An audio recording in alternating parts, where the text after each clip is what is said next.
Press, I wish you a wonderful evening. It gives immense pleasure to stand before this gathering and address you all. This is my third address to school children, and I am really happy to stand before the school children and share some of my views. Usually when someone visits our campus and asks me how to identify your students, I will say just look for the smart people in the campus, they are mine. That's the easiest way to identify. Now I think I'll take back the word saying that students in DAV are smarter than mine. I'm really proud to see the award winners as well as the enthusiasm of the school children. It's very difficult to give some message,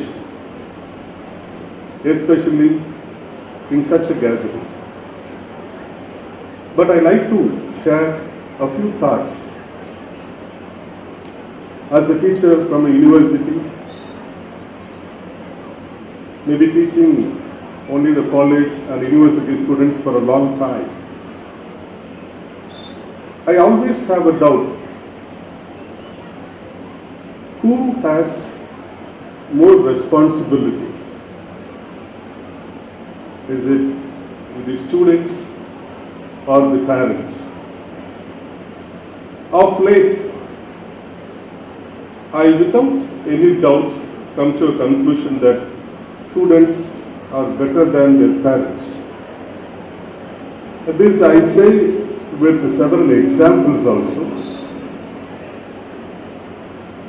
When we think about the yesteryear generation,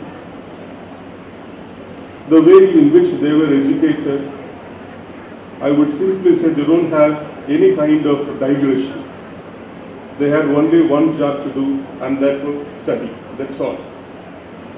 But taking the present situation into account, one can say there are several deviations. The smartphone is one, which is always with everyone. Internet connectivity, and now until December, people are using it for free. And then comes TV, and so many other places to visit, many digressions. But in spite of all these digressions, students realizing their responsibility prove themselves meticulously. Just look at the exams the Indian government has now. So starting from NEET, I pray that NEET is implemented in our state too. Starting from NEET, JEE, and recently November 11th was the last date for another examination with IIT. There are several examinations for the young mind and those who want to prove. It's a wonderful opportunity for them to prove. In such an atmosphere, whether the parents guide them or not, whether the educational institutions guide them or not, students realizing the responsibility and they know clear-cut what they want to be. They select the exams and they select the courses, and their future is very clear for them, for which I should really appreciate the modern young youth. They know the responsibility. So this is a little bit difficult to accept for the elder generation. No, my people are not with much responsibility as we were. No. With all these digressions, I mean, they know the responsibility. And second thing which I have to appreciate with the young people is the hard work. You can say that it's not like the previous years. Please do not compare them with the previous years. Compare them with the present situation. Accept them as they are and provide enough space for them to grow independently. And when they do that, they know their responsibility, and they exhibit their hard work like anything. So when I go for a walk in the morning, especially at 5:15, I can see many of the young children going for some special classes, and especially in this climate, that's very, very surprising. So at 5:15, I can see guys and dames going to classes. It's very astonishing. So they know what they want to be, the hard work they put into, the passion for study. And when, say, I have nearly 8 research scholars with me, one of the major complaints of my research scholars is I don't spend enough time with them. This is the major complaint. And they want to argue so many things with me. They want to discuss so many things with me. That I can understand. That is mainly because of their reading habit. Many people say that reading is dying. True. People have comfortably forgotten reading. But still, those people who read, they shine better.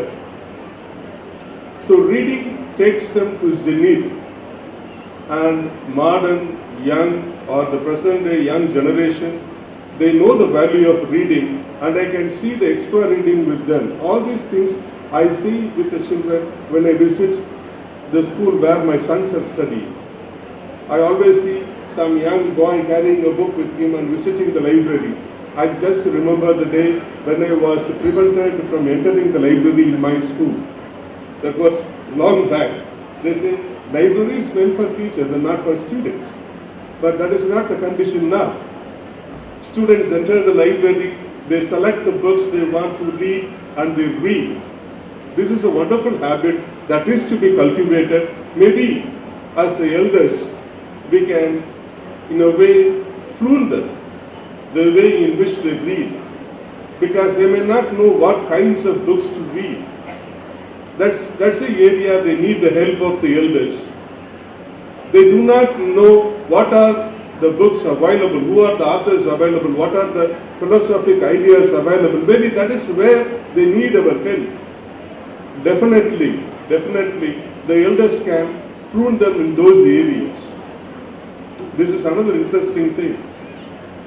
And the passion for studies, this is something which really impresses me as a teacher.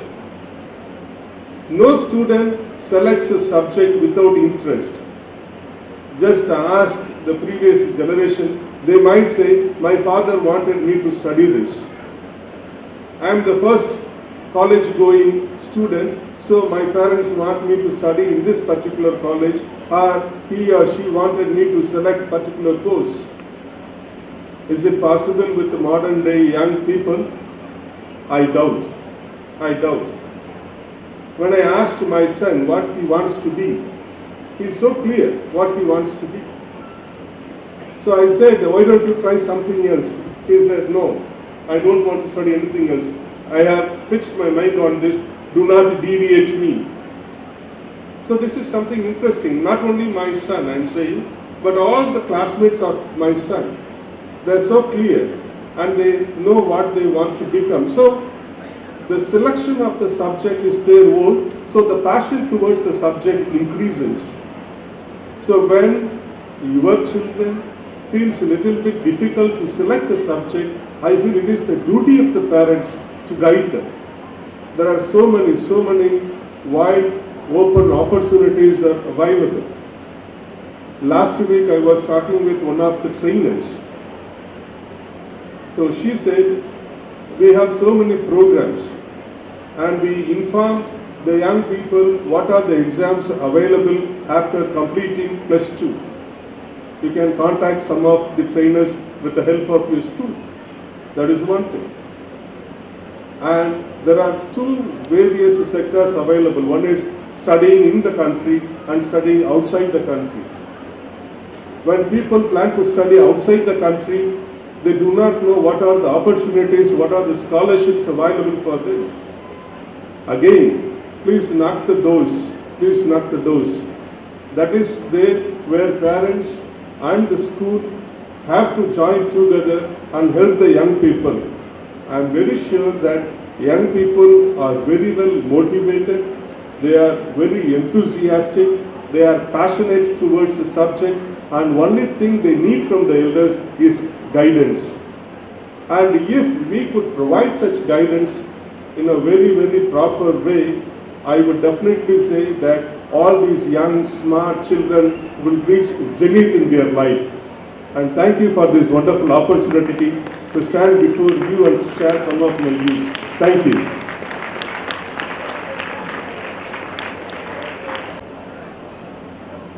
I ask M.K. Pujashri of 12A to give a memento to our chief guest.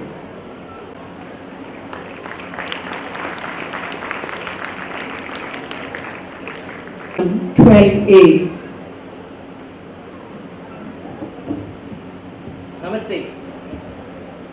Namaste. On behalf of the management, principal, staff and students of DAV-BHEL School, it is my profound pleasure to propose the vote of thanks.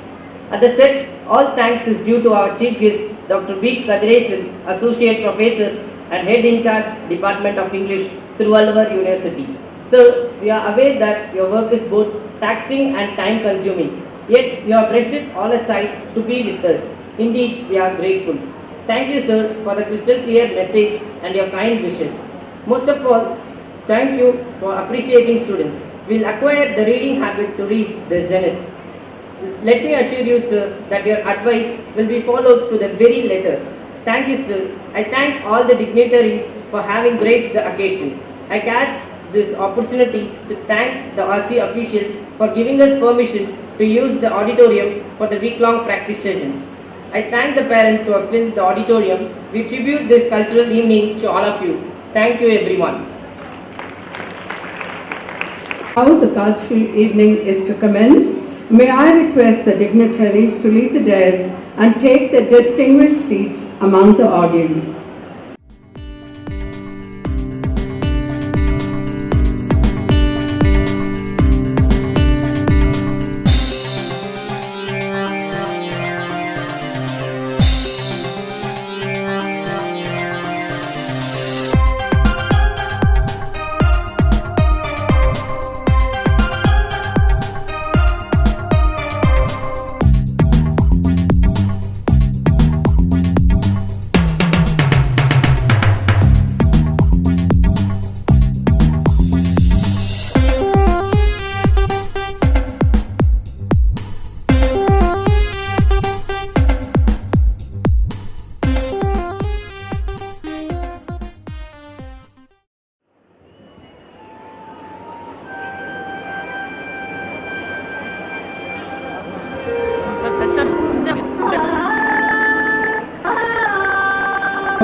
Thank you.